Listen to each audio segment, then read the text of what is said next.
Ciudad Juarez, Mexico. April 1. Reuters. Mexico's presidential frontrunner launched his campaign close to the U.S. border on Sunday, demanding respect for Mexicans hours after U.S. President Donald Trump again threatened to scrap the key trade pact and erect a wall between the countries. Striking a nationalistic tone, Andrés Manuel López Obrador signaled that if he won the July 1 election, he would be less accommodating toward Trump than the ruling Institutional Revolutionary Party, or PRI, which has lagged in opinion polls over its failure to contain violence and corruption. Mexico and its people will not be the piñata of any foreign government, López Obrador said in a speech to thousands of people who jeered and swore at the mention of Trump. President is almost universally disliked in Mexico. It's not with walls or use of force that you resolve social problems. Read more. Donald Trump tweets threat to pull plug on NAFTA and push for border wall symbolically. The 3-month campaign began in Ciudad Juarez, whose namesake, Benito Juarez, was a 19th-century Mexican president from indigenous roots whose exiled government resisted a French colonialist intervention from the unruly city that borders El Paso, Texas. Trump on Sunday morning reiterated his threat that has hung over the campaign, to cancel the North American Free Trade Agreement among Mexico, Canada and the United States, tying its future to its efforts to stop migrants going north. Watch. Trump slams Mexico and threatens NAFTA. Mexico is doing very little, if not nothing, at stopping people from flowing into Mexico through their southern border, he said in a tweet. López Obrador criticized President Enrique Peña Nieto for export-focused economic policies that he said benefited the few, and promised a strategy to build up Mexico's internal markets. He decried the paltry minimum wage in Mexico, which is less than 90 pesos ($4.96) a day, and the huge salary differences between U.S.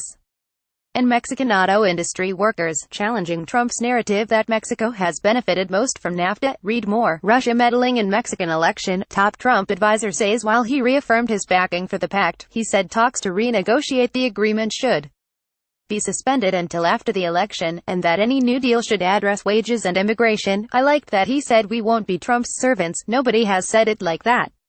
Abelardo Ochoa, 32, said at the rally. We work so hard here to earn well, but you cross the border and it's something else. Experience of serving the ruling party candidate trailing in third place. Former Finance Minister Jose Antonio Meade launched his own campaign on Sunday at the other end of the country in the southeastern town of Mérida, touting his years in government as his strength. I have the experience of serving and getting results for more than 20 years, without scandals. I live off my salary, Meade told the cheering crowd dressed mostly in white.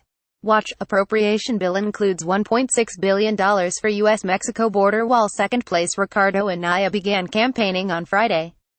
Silver-haired López Obrador, a former Mexico City mayor, first ran for president in 2006. He said he would treat Trump's administration with respect but would demand the same for Mexicans. His unconventional, and at times inconsistent, policy stances have sometimes led to comparisons with the U.S. president. Read more. Donald Trump tweets photos which strongly suggest border wall being constructed. The 64-year-old candidate played to his leftist base, attacking the current government and saying he would suspend a $13 billion airport, an important project for Mexican billionaire Carlos Slim, which he says is tainted by corruption. He has promised to consult the people on reforms and plans to turn the presidential residence into a cultural center, sell the presidential plane and cut his salary in half.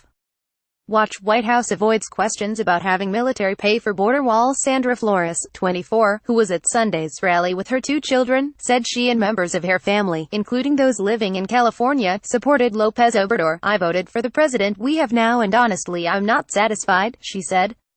López Obrador will be able to stand up against what Trump is doing.